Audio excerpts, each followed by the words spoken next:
This is the iPhone 13 Pro, released in 2021. We're now in 2024. The iPhone 15 Pro is out, the iPhone 15 models are out. So how does this phone hold up, and is it worth purchasing in 2024? So let's have a little look at the device. I'm going to walk you through some of the key features, whether or not it does well in 2024. Let's get started. First and foremost, we're going to look at design and aesthetics. So from the back, we've got a graphite color device here, although I have got some LED lights which making it look sort of blue. Apple logo is central, as is the same with most devices. It's a glass back. Now we've got our triple camera sensor here, which I'm going to talk you through in a second. I'm going to turn these LED lights off so you can better see the camera system. Okay, with the LED lights off, you can better see this camera module. We've got three cameras. We've got a wide or the normal sensor, the ultra wide and a telephoto. We've also got the LED flash and the LiDAR sensor in this module. Now this module is a slightly different color to the rest of the device. It's a shiny finish glass rather than the matte finish on the rest of the device.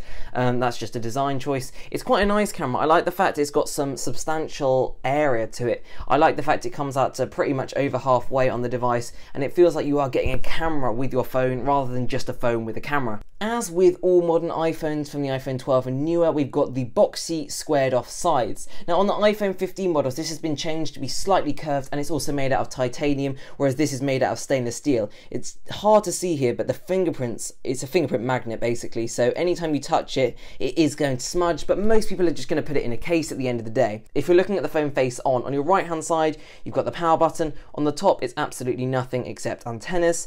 On the left hand side, you've got the mute or silent switch, which has been removed on the iPhone 15 Pro models, and I know lots of people did really like this. Volume up and volume down button, and then on the bottom, obviously it's not got USB-C, so unlike the newer iPhones, this still has the older lightning port, and then we've got some speaker grills. Okay, so as for the display, we have got the smaller or reduced size notch, which is still used on the iPhone 14 base models, and a 120 Hz panel. Now this comes with the ProMotion technology. This was the first iPhone to ever have this. The 13 Pro and 13 Pro Max had this. This means we have got 120 Hz, and it's a lot smoother when navigating around the device. Definitely feels smoother than the general or the base model iPhone 13, and it feels faster when you're doing day-to-day tasks. As for the notch, it's not too intrusive. You've got the camera and the Face ID sensors, and then right at the top you've got the speaker. That's really good for screen protectors because it means the speaker's not in the middle, unlike on the iPhone 12 models. So as for the bezels on this device, they are slightly thicker than some of the newer models we have, but generally this is still a perfectly great screen. 120 Hz is great. In terms of brightness, it can get pretty bright, although I would note that in some bright outdoor lightings, it's still not absolutely perfect. Obviously, Apple scrapped 3D touch, so this device has haptic touch, and it has also got True Tone as long as you're buying a phone which is new or hasn't had a display replacement. Now I'm going to briefly switch over to the cameras because I think that's a really important aspect of this device. So we've got three cameras. I mentioned this earlier. We've got the 12 megapixel wide or normal camera, 12 megapixel ultra wide, and 12 megapixel telephoto lens. Now on the newer iPhone models, for example the iPhone 14 Pros and now the iPhone 15 models, they have 48 megapixel main cameras. However, this camera is still really good in 2024.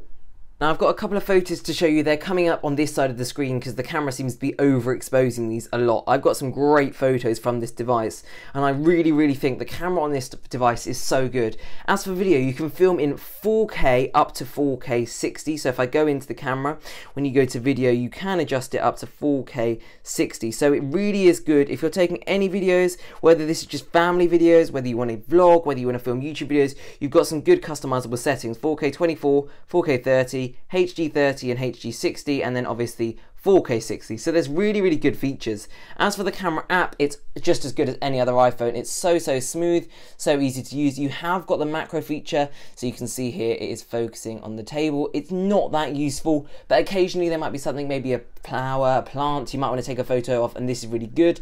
3 times is really good.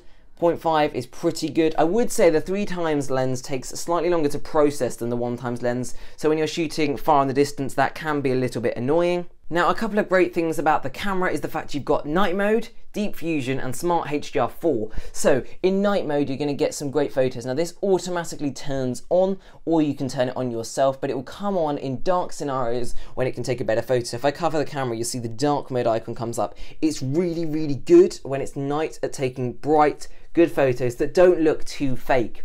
I would also comment on ProRAW and ProRes video recording. So if you're doing professional photos, professional videos, you've got those features, and you have got photographic styles, so you can choose between standard, rich contrast, vibrant, and so on. So if you want to customize how your photos look, you can do that on this device, and it's super great. It steps the gap between this and an Android camera, where you've got some customization, although it isn't quite as good as Android devices. Now, this has the Apple A15 Bionic chipset, which is great for gaming, super smooth, and it really holds up well in 2024. Now, pulling up a game like Crossy Road doesn't do it justice, but it is so smooth, so easy to use. The ProMotion display is also so great, as you can see from just swiping around. So I really think the chip holds up incredibly well in 2023. Now, battery life is something I'm going to touch on. So I've used this device from roughly the start of my day. It's now 8 PM. I'm on 36%, but my battery health capacity is 86%. Now, I bought this phone refurbished, so I didn't have it from new, but with 86% to be on 36% at the end of the day, that is pretty good. I am confident that if you buy this with 100% battery health, or you get a battery replaced, this phone will easily make you through a day of pretty intense or moderately intense usage. Even with camera, looking through photos, Instagram, YouTube, going through the social media, I really think this battery is pretty good on this device. Definitely could be better, but for iPhone standards, this battery is one of the best, and slightly newer models obviously will be slightly better. I don't think they're drastically better unless you're a really heavy power user, and in that case, you're more likely to need the iPhone 15 Pro Max or the Pro Max models, which have a bigger battery in anyway. Now, another feature of the iPhone 13 and Pro models, which started from the iPhone 12 models and newer, is MagSafe. So on the back of your device, you've got a magnetic ring, which you cannot see. It's basically behind the glass layer here, and you can use magnetic accessories, for example, a wireless charger, which magnetize on. So I'm lifting the phone up by the wire, shaking it a bit. It won't hold on that strongly, but it is magnetic, so it will locate itself roughly in the center of the device. This is great for charging. You can get car mounts which use MagSafe. I would note, if you're going to buy a phone case for this device like I do, then you're going to make sure you get a MagSafe case, for example this one, and it magnetizes onto the case and the phone. This is really helpful. You could use it for a car mount or simply a wireless charger. So you can see it charges when I've got the MagSafe on. To be honest with you, I don't use this that much. I just use a fast charger cable on the bottom of the device, a lightning cable with a 20-watt power brick, but this is definitely a good feature for someone who likes to wireless charge overnight, or maybe they want a car adapter. I would quickly just like to touch on the software side of this device. Now, this device is currently on iOS 17.3 as of making this video. It's on the latest software that is available to all iPhone models.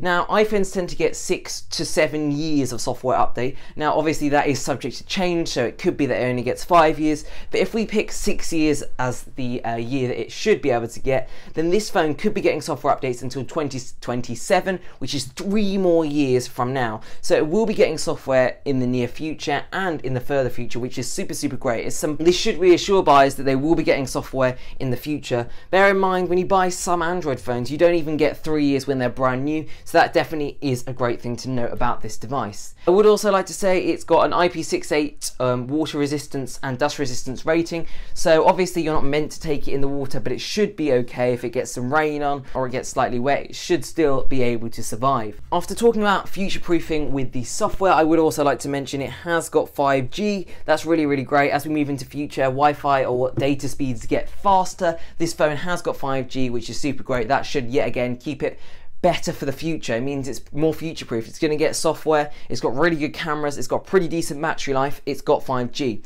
Now, as for price, iPhone 13 Pro refurbished prices, as I look them up at the moment, they can obviously vary depending on the condition you get it in, and it always will vary, but you can get some pretty good used deals, some pretty good refurbished deals, and if you manage to find one new, then you've obviously got a great deal.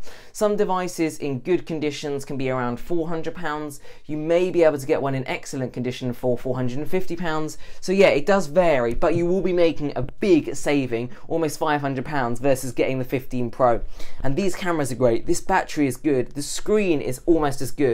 The only features you're lacking really, or the only major features, is slightly better battery, slightly more higher quality photos in the megapixel count, the dynamic island, and the USB-C. Obviously there are going to be slight changes, yes, that is the idea of upgrading a phone, but if you don't think those features matter to you too much, you think this design still looks really good, it's a really solid purchase in 2024 and I would recommend it to anyone considering it.